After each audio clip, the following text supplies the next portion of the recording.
दूंगी और साथ ही कमेंट बॉक्स में पिन कर दूंगी, तो वहाँ से जाकर सुन सकते हैं। अब सुनिए आगे। अरुल अपने सभी जवाब एकदम सही दे रहा था, जिसकी वजह से संकल्प उसे काफ़ी इम्प्रेस भी हो गया।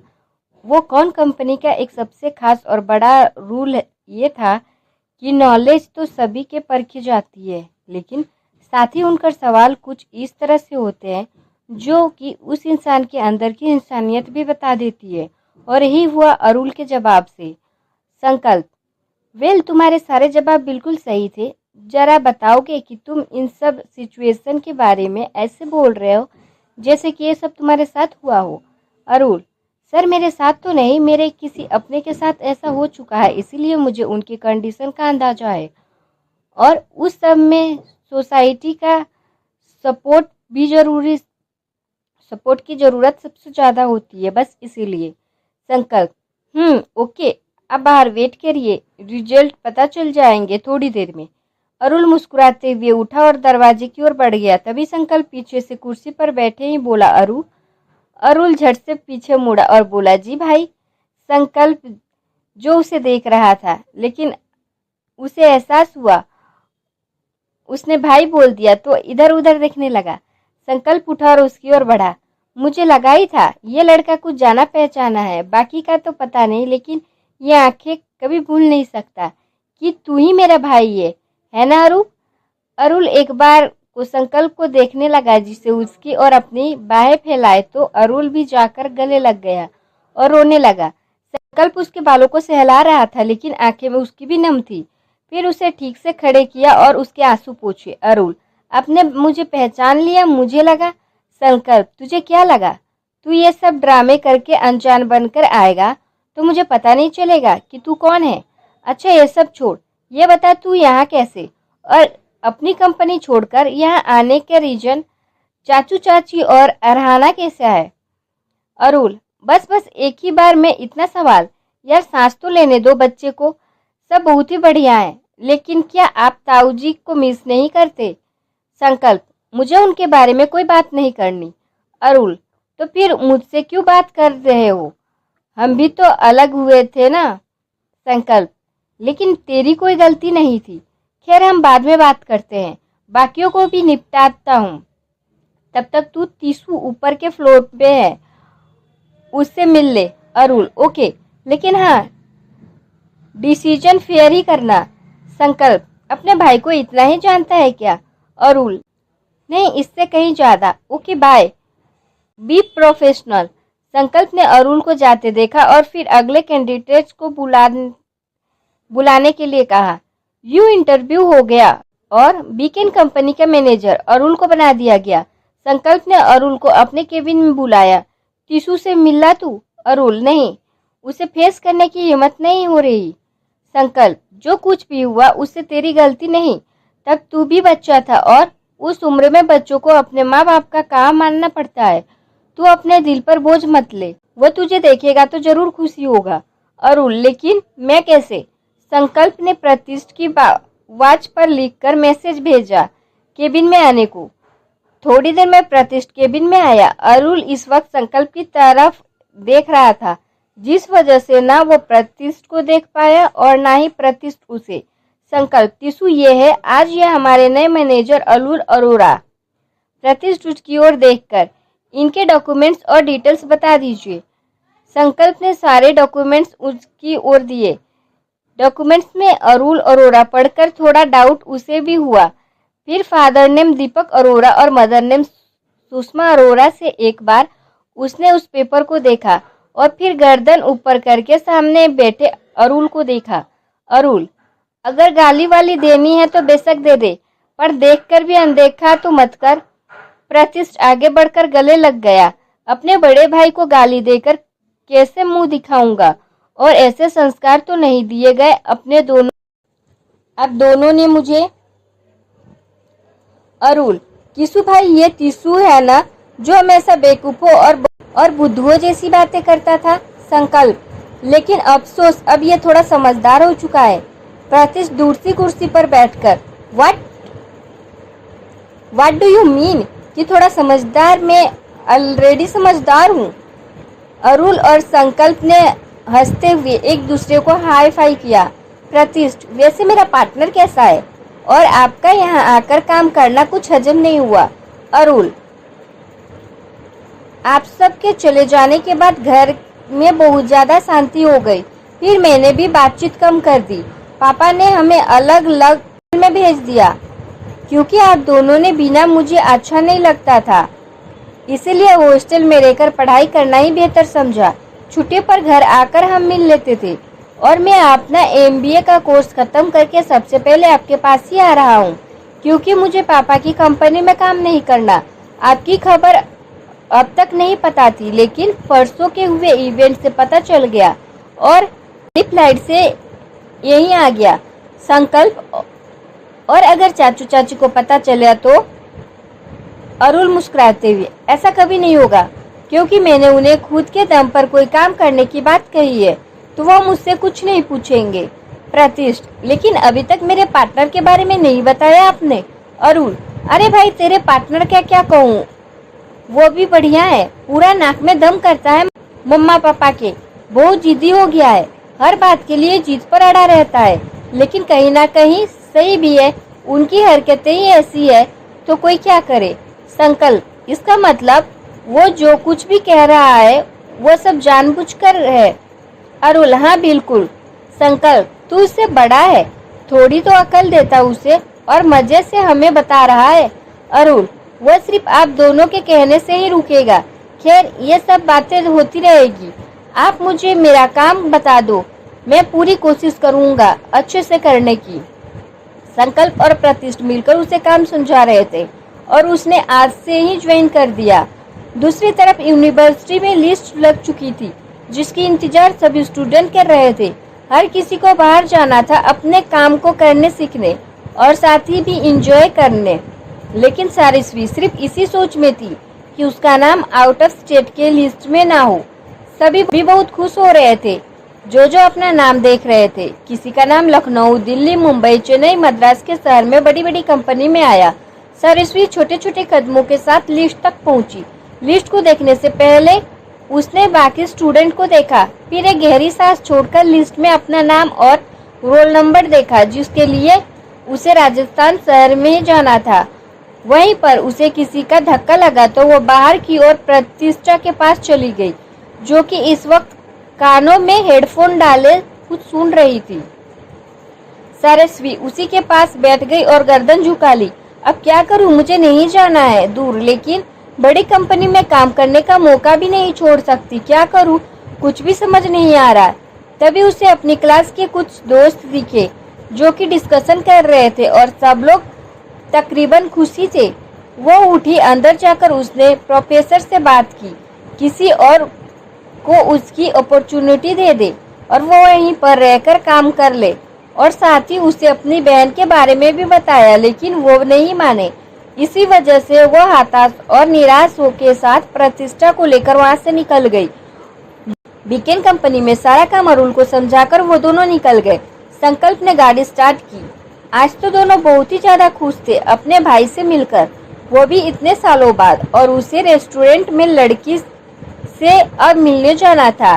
थोड़ी देर में वो लोग पहुंच गए। संकल्प के लिए ये पहली बार था किसी लड़की से मिलना, इसीलिए उसने प्रतिष्ठ के साथ लाया था, लेकिन प्रतिष्ठ वेटिंग एरिया से बच्चों के जैसे चिपक गया और अंदर जाने के लिए मना कर दिया। संकल्प मन मारकर अंदर की ओर बढ़ गया और सब जगह नजर घुमाकर देखा तो अपना टेबल नंबर दिखा, वहीं जाकर बैठ गया और एक मैगजीन उठा ली पढ़ने के लिए। वहीं कुछ देर में एक लड़की आ गई और बैठ गई, साइड में अपना पर्स रखा और संकल्प से मुस्कुराते हेलो बोला। संकल्प, हेलो। लड़की काफी सुंदर थी और उसने उस समय सिंपल प्लाजो सूट पहना था और बाल खुले थे। संकल्प ने खाने के लिए ऑर्डर दिया और फिर एक गहरी सांस छोड़कर बोला, हम वैसे आप क्या क्या एक्सेप्ट करती है अपने हस्बैंड से? लड़की, एक ही हो, मुझे हमेशा खुश रखे और मेरी जरूरतों को पूरा करे, मुझे इज्जत दे और मेरी चीजों का ख्याल रखे। संकल्प, और आप अपनी तरफ से एफर्ट्स देगी? लड़की, वेल, मैं उसे खुश रखूंगी, उसकी इज्जत करूंगी अगर वो मेरी करे तो, और जो भी उसकी जरूरत हो बात करते ही संकल्प का फोन रिंग हुआ तो वो एक्सक्यूज बोलकर साइड पर बात करने चला गया। कुछ ही देर में सासवी भी उसी जगह के बाहर रुकी और प्रतिष्ठा को लेकर अंदर चली गई। प्रतिष्ठा ने भी वेटिंग एरिया में रुकने के लिए बोला और उसे अकेले ही अंदर जाने का बोल दिया। प्रतिष्ठा को जब सरस्वी सोफे पर बिठाकर हेडफोन्स देकर चली गई, उसके थोड़ी देर प्रतिष्ठ जो कि वॉशरूम गया था वो आकर बेध्यानी से उसके पास बैठ गया। प्रतिष्ठ फोन का इस्तेमाल ना करके सिर्फ अपने हाथ में एक टैब रखता था ताकि वो नए आए आइडियाज को स्केचिंग उसके कर सके। बाकी का काम उसकी वॉच करती थी और अभी भी वो एक डिजिटल वॉच ही पहना रहा था जिसके लिए उसने क्या क्या ऑडिशन करनी है वही उसे ऐड कर रहा था। तभी उसका ध्यान पास बैठी प्रतिष्ठा पर गया जो बड़े मजे से आंखें बंद किए गाने सुन रही थी। उसे देखकर वो यूं ही मुस्कुराने लगा और फिर वापस अपने काम पर लग गया। रेस्टोरेंट के अंदर सरस्वी ने देखा बहुत से लड़के बैठे थे और वो 10 मिनट लेट होने की वजह से जल्दी जल्दी अंदर बढ़ गई। सामने एक की तरफ सिर्फ एक ही टेबल था, लड़के बैठे थे, वो वहीं चली गई। Sarasvi, excuse me, are you mister Vaibhav Bajwa? लड़का, yes, and you Sarasvi Gupta? Sarasvi ji, मैं यही हूँ। वैभव खड़ी होकर देखा, तुम्हें नहीं लगता कि तुम 15 मिनट लेट हो? सरस्वी, आई एम सॉरी, एक्चुअली वो कॉलेज में थी तो लेट हो गई। वैभव, और हम यहाँ फ्री है क्या? तुम्हें टाइम की कोई वैल्यू नहीं है? सरस्वी, लिसन, आई एम सॉरी, मैंने कहा ना गलती से हो गया। वैभव, ओके ठीक है, बैठो अब। सरस्वी वैभव के दोस्त को ही देख रही थी और वो भी उसे देख रहा था। वैभव, हेलो मोहित, कहाँ खो गया? यही वही लड़की है जिससे मिलने के लिए मॉम ने कहा था। ऐसे क्या देख रहा है? मोहित, हाँ याद आया, ये लड़की है जिसके बारे में मैंने तुझसे कहा था। वैभव, क्या ये वही लड़की है जिससे तुझे सारे आम थप्पड़ मारा था? सरस्वी की भी याद आ गया कि ये वही पार्क वाला लड़का था जिससे उसने सुबह ही थप्पड़ लगाया था। वैभव गुस्से से उठा, तुम्हारी इतनी हिम्मत हुई कि तुमने मेरे दोस्त वैभव बाजवा के बेस्ट फ्रेंड पर हाथ उठाया? हिम्मत भी कैसे हुई तुम्हारी? सरस्वी, लिसन मिस्टर, गलती इन्हीं की थी। Vaibhav, oh just shut up and get lost. Sarasvi गुस्से से उठकर, हाँ तो तुम होते कौन हो मुझे यहाँ से निकालने वाले? ये जगह तुम्हारी नहीं है। सिविन योर लिमिट्स। वैभव, एक तो टाइम की कदर नहीं है, ऊपर से बोलने की भी तमीज नहीं, न जाने कहाँ से आ जाते हैं गवार लोग। सरस्वी, माइंड योर टंग। वैभव गुस्से से उठा और सरस्वी को एक जोरदार धक्का देकर वहाँ से निकल गया। सरस्वी को जहाँ एक तरफ गुस्सा आ रहा था वहाँ दूसरी तरफ आंखों में आंसू थे क्योंकि अब न जाने घर में कितने ही ताने सुनने को मिलेंगे। वो वहीं बैठ गई और सर झुकाकर आंसू बहाने लगी। पीछे से संकल्प जो कॉल कट करके जा रहा था अपने टेबल पर, उसने ये सब होते हुए भी देख लिया था।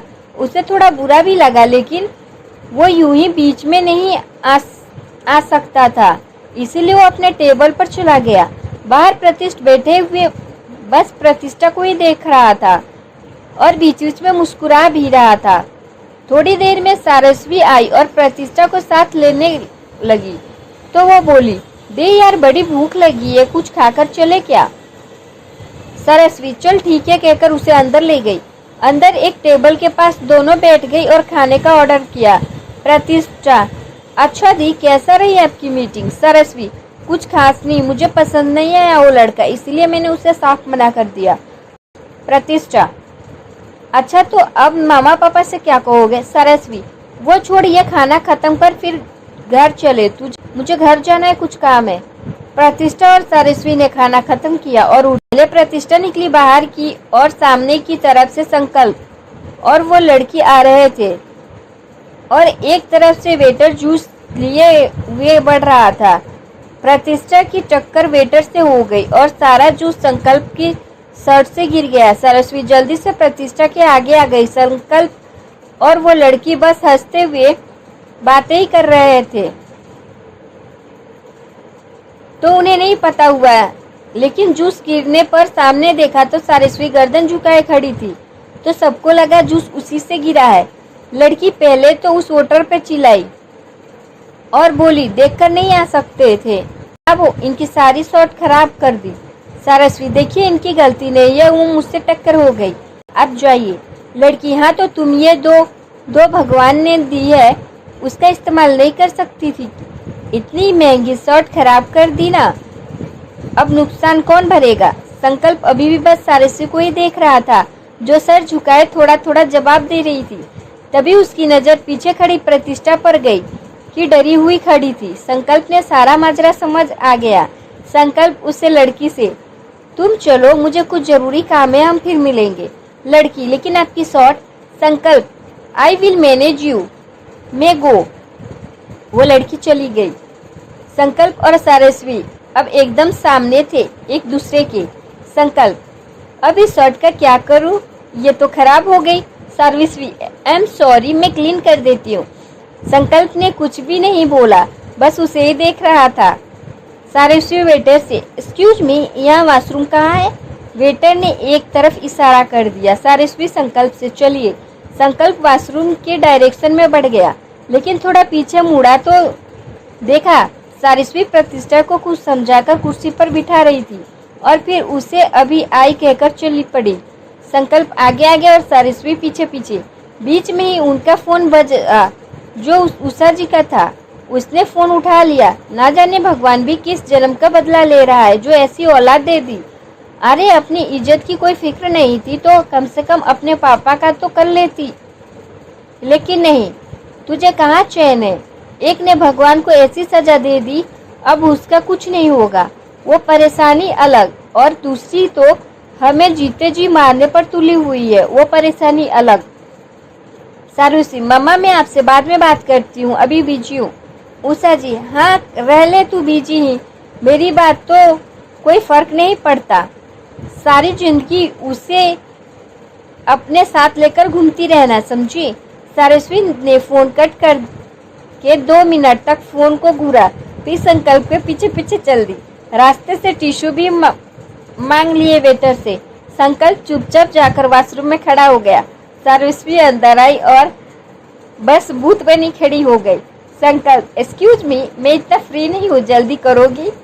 सारस्वी, वे आपके कोट थोड़ा सा खोलेंगे तो ही मैं इसे दूंगी। संकल्प ने पूरा कोट ही उतार दिया और उसे साइड पर रख दिया। सारस्वी सर झुकाकर थोड़ा आगे आई और टिश्यू लेकर उसके शॉर्ट साफ करने लगी। तो वो संकल्प वो बिल्कुल नहीं देख रही थी, लेकिन संकल्प बस उसे देखे जा रहा था। सारस्वी बस सुबह से अब तक जितना भी बुरा उसके साथ हुआ वही सोच रही थी, जिसकी वजह से रह रहकर उसकी आंखें भी नम होने लगी। संकल्प हिचकिचाते हुए, आज तुम रहने दो, मैं खुद कर लूंगा, इट्स ओके, बस रोना बंद करो। सारस्वी, नहीं ऐसा कुछ नहीं है, मैं कर देती हूँ। संकल्प, इट्स ओके, तुम जाओ।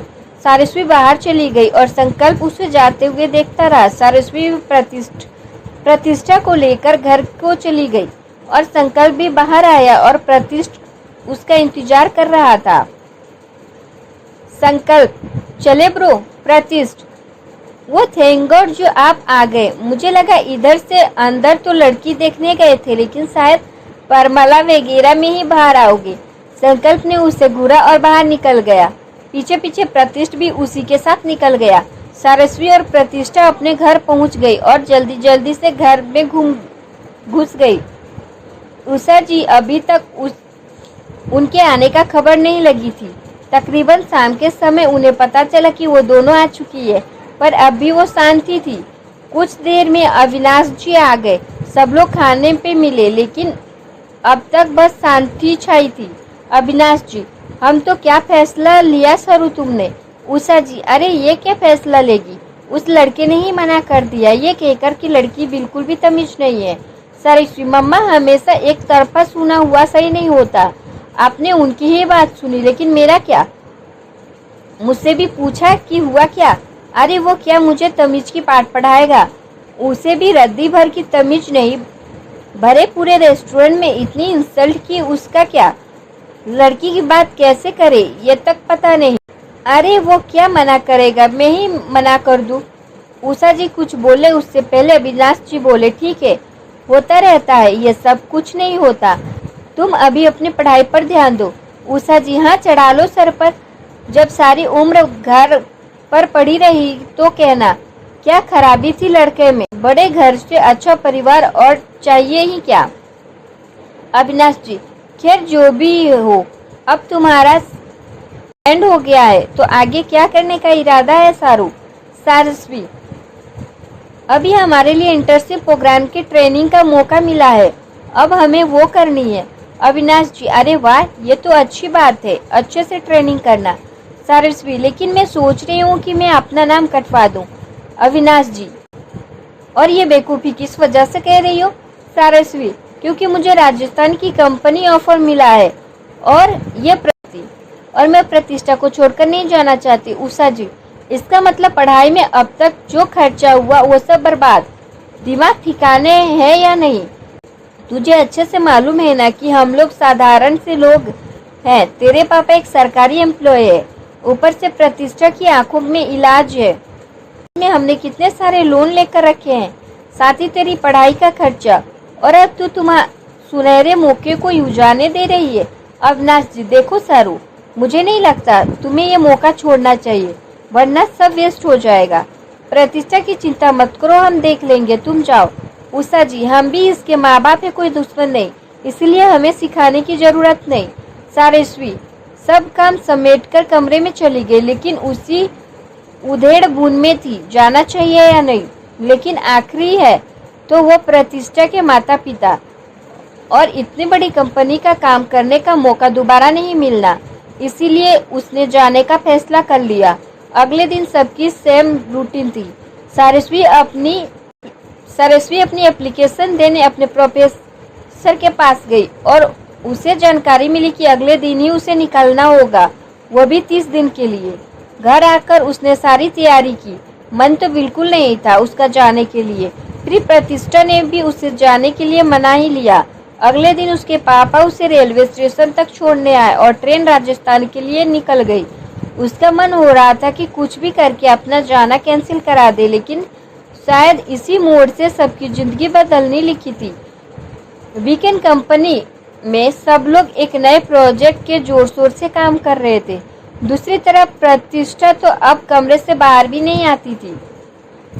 टाइम टाइम पर उसकी माँ उसे खाने के लिए बाहर ले जाने आती थी। सारस्वी कंपनी में अच्छे से काम करने की कोशिश कर रही थी। बीच बीच में वो घर पर कॉल करके प्रतिष्ठा से बात कर लेती थी। जिस कंपनी में सारस्वी काम कर रही थी, वही की कंपनी का बेटा हर वक्त उस पर अपनी नज़र गड़ाए रखता। सारस्वी को भी अभी इसकी भनक नहीं थी। वह लड़का भी बस देखता ही था, कुछ भी किया नहीं था उससे। न जाने मन में क्या ही सोच बैठा था। गुप्ता निवास में अविनाश जी को किसी खास की शादी थी, जिसके लिए उनकी पत्नी को भी बुलाया गया था। 2 दिन बाद तो दोनों ने प्रतिष्ठा को लेकर कुछ सोचा। आखिर में उसे शहर के नए खुले एनजीओ के बारे में सुना, जहां पर लड़कियों के हित के लिए नए नए काम उन्हें सिखाने जाते हैं, और वो भी 15 दिन के ट्रेनिंग में। और यह हर तरह के लोगों के लिए है, खासकर जो देख नहीं सकते। उन्होंने सोचा, सारस्वी के आने में अभी बहुत दिन बाकी है, हम शादी में प्रतिष्ठा के साथ लेकर नहीं जा सकते, तो वो वहीं 15 दिन के लिए उसे छोड़ देते हैं। वो लोग इन सब के लिए ही सब कर रहे हैं। तो अगले दिन अविनाश जी और उषा जी प्रतिष्ठा को समझा बुझाकर वहां ले गए। वहां उसके तरह और भी लड़कियां थी। कुछ अंदाजे बुनाई कर रही थी, कोई ब्रील सीख रही थी, कोई अपने हाथों का इस्तेमाल करके अंदाजन पेंटिंग बना रही थी। प्रतिष्ठा को वहां छोड़कर वो दोनों वहां की मैडम को ये बताकर चले गए कि हम इन्हें लेने ठीक 15 दिन बाद आएंगे। वहां की मैडम ने भी अच्छे से जवाब दिया और अविनाश जी और उषा जी भी खुशी खुशी वहां से चले गए।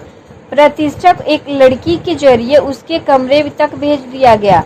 उस मैडम ने अपने ऑफिस में जाकर किसी को फोन लगाया, हेलो, हम एक नई पार्टी आई है, पूरे 15 दिन के लिए उसे लेने भी शायद 15 दिन बाद आएंगे। अब आगे क्या करना है बता देना, अभी रखती हूँ।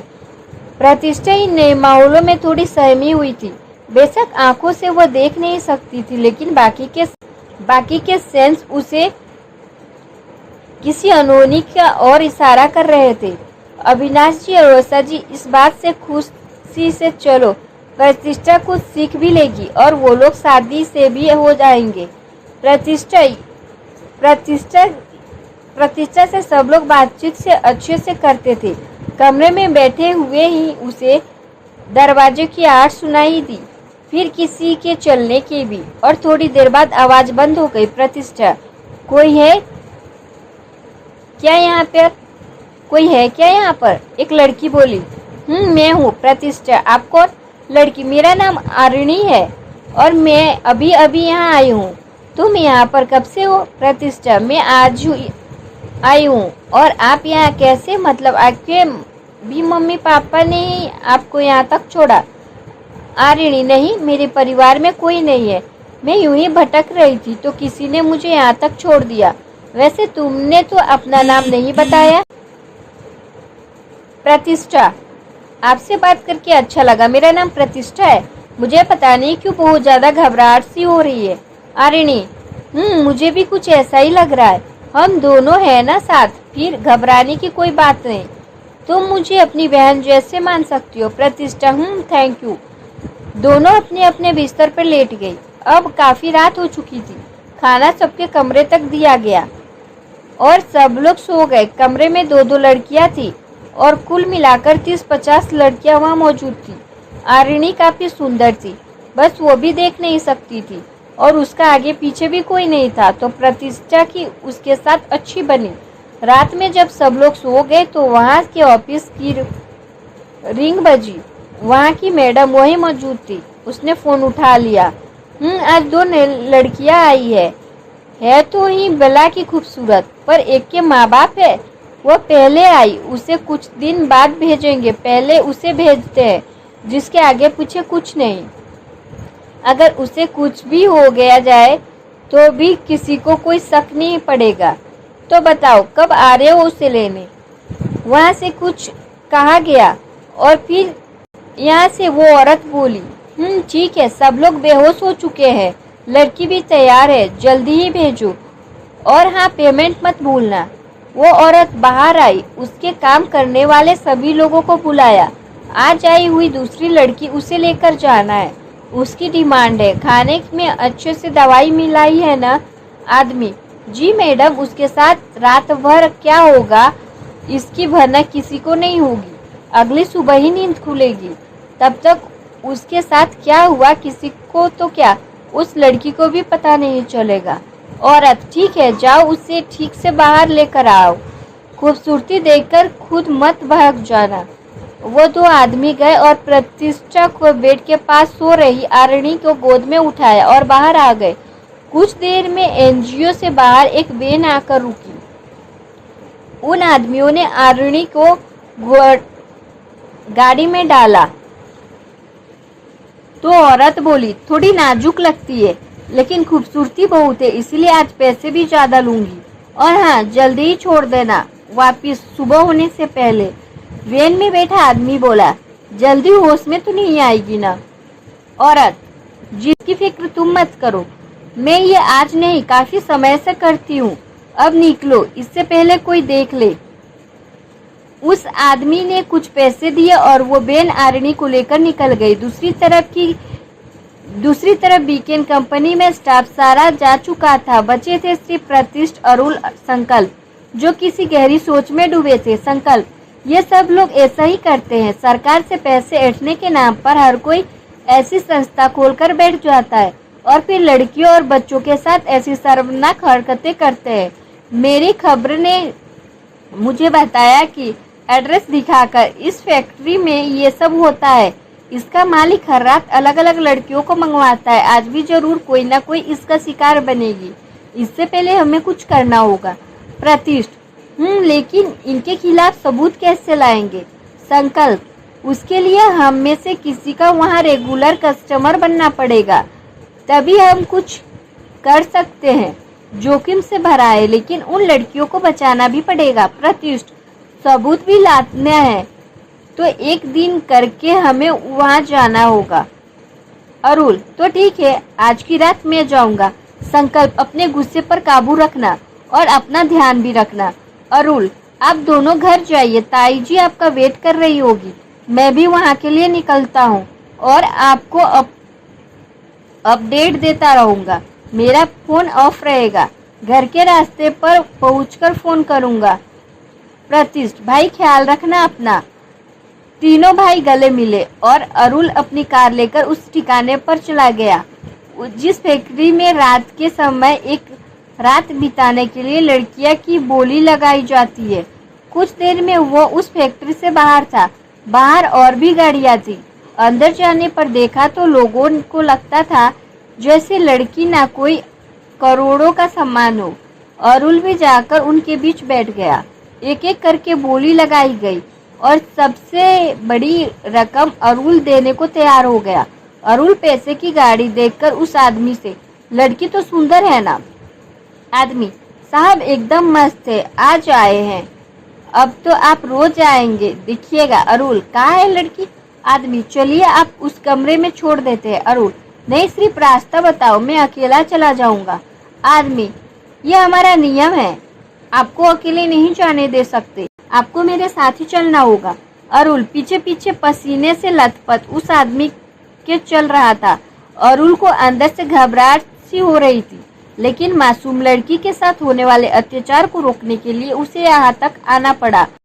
ज्यादातर इस तरह की घटनाएं नामी संस्थानों में ही होती है, जहाँ पर मानसिक और शारीरिक शोषण का शिकार लड़कियों और बच्चों को बनाया जाता है, और खासकर उनके जिनके आगे पीछे पूछने वाला कोई नहीं।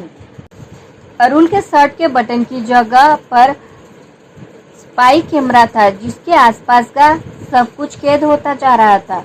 वहाँ सिर्फ एक ही लड़की थी, ऐसा बिल्कुल नहीं था। अलग अलग जगह से लड़कियों को लाया गया था। ये शहर से थोड़ी दूर पर एक गोडाउन था, जिसे अंदर ही अंदर इस सब कामों के लिए एक जरिया बनाया गया था। अरुल हर कमरे के पास मुड़ मुड़ कर उन्हें अपने कमरों में कैद करने की कोशिश में था, लेकिन वो आदमी बार बार अरुल की गतिविधियों पर नजर रखने के लिए पीछे मुड़ मुड़ कर उसे देख रहा था। फिर एक जगह पर जाकर उसने अरुल को अंदर जाने का इशारा दिया। अरुल उस कमरे में चला गया। बाहर से वो आदमी दरवाजे की कड़ी लगाकर चला गया। अरुल ने पहले पूरे कमरे की नजर घुमाई। कमरा बहुत ही छोटा था और सिर्फ एक सिंगल बेड जिस पर कोई लेटा था, उसका चेहरा चादर से ढका हुआ था। आगे पीछे कुछ भी नहीं था। सामने एक शीशा था और लाल रंग धीमी सी रोशनी कमरे में थी। अरुल शीशे के करीब गया तो उसे घूरते ही उसे अंदाजा हो गया कि साइड पर एक कमरा फिट किया हुआ है। वो बुरी तरह से फंस चुका था, क्योंकि ये लोग सोच से भी ज्यादा तेज थे। अरुल ने कुछ सोचा और फिर अपनी शर्ट उतार दी और दूर जाकर इस तरह फेंकी कि देखने वाले को लगे कि अनजाने से गिरी है, लेकिन वो सब कैमरा को ढकने के लिए था। फिर जाकर उसने सबसे पहले दरवाजे अंदर से बंद किया और सामने लिए कोई जगह ढूंढने लगा, लेकिन सिवाय एक बेड को वहाँ कुछ नहीं था। उस पर भी कोई सो रहा था। उसने सोचा कि एक बार उसका चेहरा देख लूं। उसने अपना हाथ आगे बढ़ाया और पीछे खींच लिया और पीछे मुड़ गया। उसकी पैर में नीचे गिरा चादर का एक कोना आ गया और जिससे ही वो आगे बढ़ा पूरी चादर हट गई। अरुल रुका, पीछे मुड़ा तो एक लड़की सादे से कपड़े में बाल खुले हुए मासूमियत से सोई थी। अरुल ने कुछ सोचा और फिर उस लड़की के बगल में लेट गया और पूरी चादर से खुद को और उस लड़की को भी कवर कर दिया, ताकि देखने वाले को कुछ और लगे।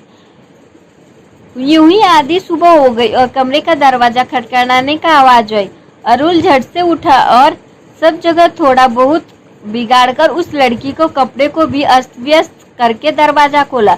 फिर वापस अंदर अपना आकर शॉट लेकर निकल गया। जाते जाते उस आदमी से बोला, आज फिर इसे ही लाना, दुगनी कीमत मिलेगी। वो आदमी मुस्कुरा दिया और चल गया। अरुल भी गाड़ी में बैठा और ऑफिस के लिए निकल गया। कुछ ही देर में सूरज उग गया। तब तक आरणी अपने कमरे में पहुंच चुकी थी। कुछ ही देर बाद पहले प्रतिष्ठा की नींद खुली तो उसने आवाज दी, आरणी दी, क्या आप यहाँ लो?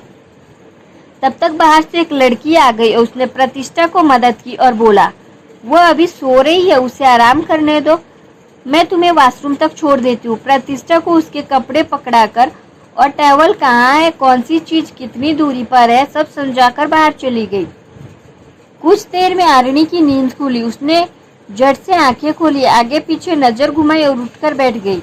वो उठी तो उसे अपने कपड़ों से कुछ परफ्यूम जैसी खुशबू आ रही थी। उसने 2-3 बार सूंघा तो किसी जेंट्स परफ्यूम की ही खुशबू थी। उसे कुछ अटपटा लगा, लेकिन वो इसके आगे बढ़ कुछ सोचती तब तक प्रतिष्ठा बाहर आई और उसे वार्निंग विश की और आरिणी खुशबू वाली बात भूल गई। तब तक उसे बाहर से लेने के लिए आ गए। नाश्ता करवाकर सबको कुछ न कुछ सिखाया गया, करने के लिए भी बोला।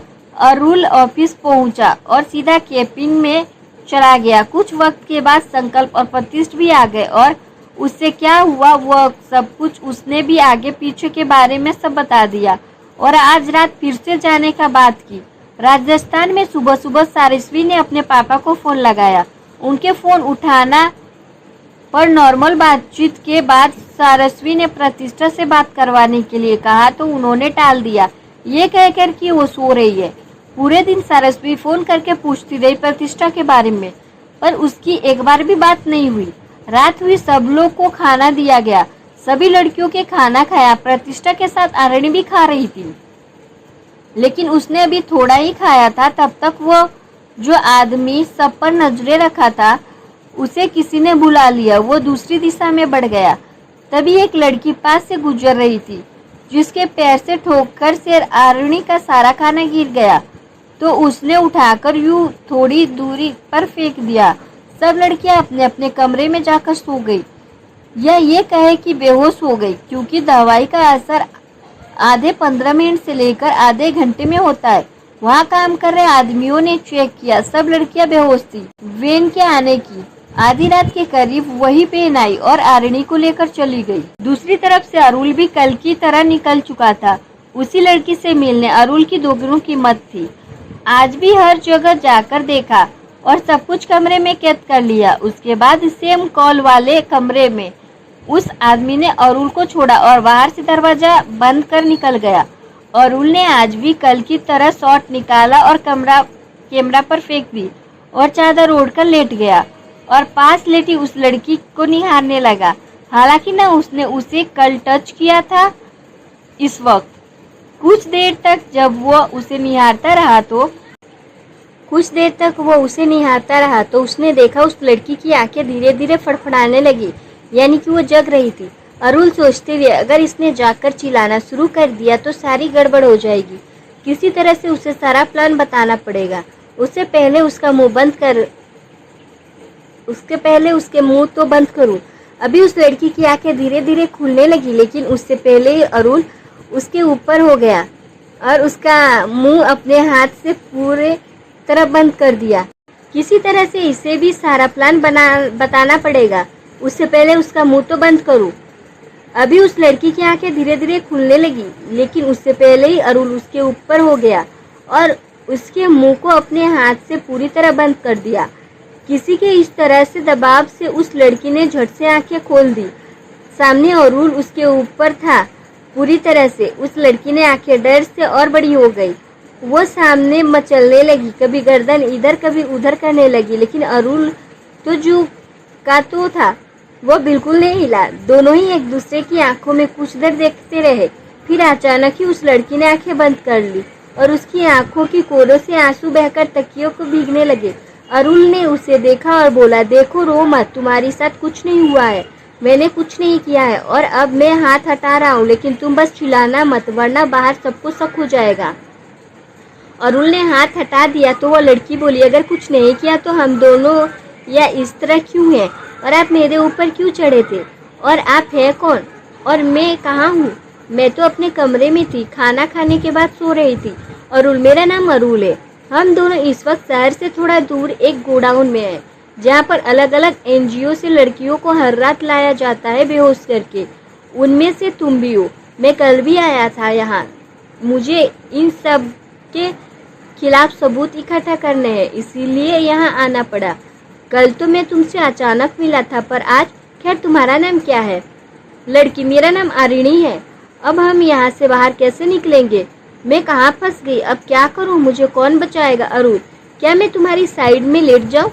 अरे कल भी तो लेटे थे, तब पूछा था, क्यों जो आज पूछ रहे हो? अरुण साइड पर लेटकर, कल तो तुम होश में नहीं थी, आज हो इसीलिए परमिशन ली। और एक बात ना, कल छुपाना था, आज छुपा है, तो मुझे तुम कोई ऐसा वैसा लड़का मत समझो, समझी ना? अरे नहीं, ठीक है, अब ये तो बता दो यहाँ से निकले कैसे? अरुण, देखो, अब जब तुम्हें पता चल ही गया है तो याद रखो कि इसके सामने वैसे ही रहना जैसे कल थी, और अब तुम्हें हमारी हेल्प करनी होगी। ये लो ये कमरा, अपनी हाथ पर या कपड़े पर लगा लो, और जो कुछ ये लोग तुम्हारे साथ करेंगे यहाँ से वहाँ ले जाना, सब कुछ इसमें रिकॉर्ड हो जाएगा। इससे इसकी खबर मिलती रहेगी और हम अटैक कर देंगे और बाकी लड़कियों को भी बचा लेंगे। अरे नहीं, मुझे बहुत डर लग रहा है, मुझसे नहीं होगा ये सब। अगर इन्होंने मार दिया तो? अरुण उसके गाल पर हाथ रखकर, तुम्हें कुछ नहीं होगा और ना ही मैं कुछ भी होने दूंगा, बस तुम थोड़ी हिम्मत रखो और जैसा जैसा करता हूँ करती जाओ। बस आज ही की रात और कल से सब लोग जेल में होंगे और तुम आजाद। आरिणी ने हाँ में गर्दन हिला दी, लेकिन आज क्या करे? अरुण, अभी तो पूरी रात पड़ी है, सो जाओ। आरिणी, ऐसे ही? अरुण, क्यों और कैसे? कोई और तरीका हो तो बताओ। आरिणी ने नाव में गर्दन हिला दी और दोनों ही आंखें बंद करके कुछ ही देर में सो गए। सुबह अचानक ही आरिणी का नींद पहले खुली। उसने देखा उसके पेट पर किसी का हाथ है और जब साइड में देखा तो अरुण शॉर्टलेस सो रहा था। फिर उसे कल रात का सब कुछ याद आ गया। कुछ देर वो यूं अरुण को देखती रही और मन में सोचती रही, जब आपको कॉलेज में देखा था तब से ही आपकी दीवानी हूँ। आपने तो मुझे कभी नहीं देखा, माना कि आपकी जूनियर थी, लेकिन डिपार्टमेंट तो सेम ही था। एक नज़र देखने में तो क्या जाता, लव एट फर्स्ट साइट हुआ था। पूरा एक महीना आपको चुपके चुपके देखी थी और फिर 1 महीने बाद तो आपका फाइनल ईयर खत्म हो गया और आप मुझे छोड़कर चले गए। पागल सी होकर घूमती थी मैं तो, मुझे लगा आपसे मिले बिना ही मर जाऊंगी। आपको नहीं पता, छुट्टियों में वापस घर जाने पर पता चला पापा मेरी शादी करवा रहे, इसलिए मैं घर से भाग गई। इन्होंने मेरे पीछे और लोग भी लगवाए हैं, इसीलिए तो ना देख सकने का नाटक करके उस एनजीओ में घुस गई। हाँ, एक तरफ डर भी लग रहा था कि क्या होगा, लेकिन जब आपने दिलासा दिया तो मरने से भी पीछा नहीं हटूंगी। तक दरवाजे की खटखटाने की आवाज आई तो आरिणी की आंखें बंद कर दी। अरुण जग गया और सामने आरिणी को उठाया। हेलो आरिणी, उठो। वो तो पहले ही जगी थी। उसने झट से आंखें खोल दी। अरुण, अपने कपड़े और बाल थोड़ा सा खराब कर लो ताकि उन्हें कोई शक ना हो, और इस कैमरा को अपने पास ही रखना, सब सबूत इसमें ही मिलेंगे। आगे का काम तुम पर छोड़ रहा हूँ। Good luck, bye. आरिणी ने अरुण के कहे मुताबिक ही किया और उसे मुस्कुराकर बाय किया। अरुण ने शर्ट ली, दरवाजा खुला और निकल गया। आरिणी ने कमरा अपने गले में पेंडेंट पर फिक्स कर दिया और आंखें बंद कर ली। सुबह हुए से वापस उसके कमरे में छोड़ दिया। आज के दिन यूं ही बीत रहा था। वह सब कुछ कमरे में कैद कर रही थी। सारस्वी ने आज भी कोशिश की उसकी बात प्रतिष्ठा से हो, लेकिन उसके पापा का फोन स्विच ऑफ बताने लगा। 2 दिन बाद उसे संडे की छुट्टी थी, इसीलिए उसने वापस घर जाने की सोची। अरुण ने सब कुछ संकल्प और प्रतिष्ठा को बता दिया और आज रात की पर वहां अटैक करने के लिए रेडी हो गए। पूरा दिन निकल गया। रात का समय खाना खाने से पहले आरिणी प्रतिष्ठा को सब कुछ बता दिया, जिसकी वजह से वो थोड़ी डर गई। दोनों की बातें बाहर खड़े आदमी ने सुन ली थी, लेकिन कुछ कहा नहीं क्योंकि उसका प्लान कुछ और था।